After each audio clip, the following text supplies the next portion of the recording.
چگونه بک‌گراند یک تصویر را پاک کنیم.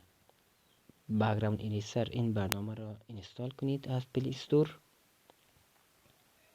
و بعد از باز کردن لود ا فوتو از اینجا یک تصویر انتخاب کنید. فرض مثلا من این تصویر را انتخاب کردم.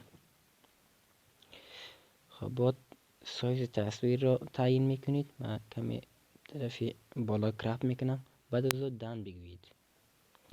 بعد از او اینجا با چند قسم قیچی کردن است. یکی این قیچی است، ایتو قیچی میکنه، ایرا پاک میکنه.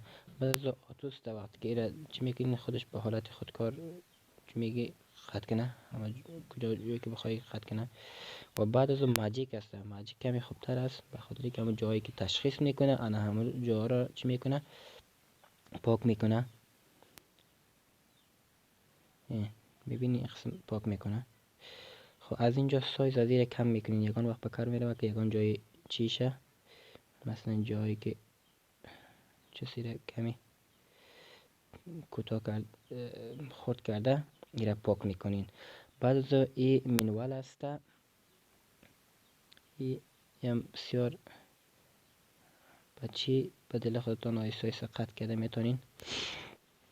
بعد ریپایر است. ریپایر اما جایی که از پیشتان اشتباهاً شده پاک شده هم اینا را پس دوباره میگردانه. فرض مثلا میخواین که من این جا را چی کنم بگردانم، تو میکنم میگردانه. میبینین.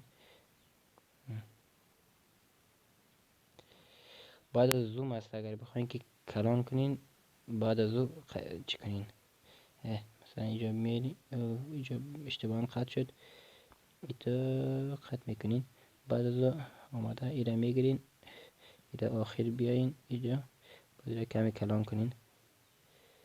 باز ایره ایتا بکنین چی میکنه ایره پس دوباره به حالت اولی خود میگردونه.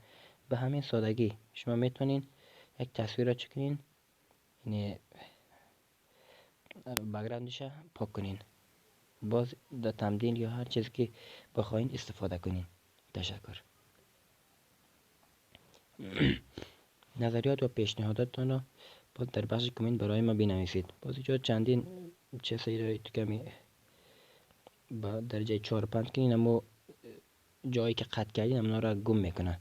خواهی را بس سیو میگین چی میشه ساب میشه و فینیشت تمام.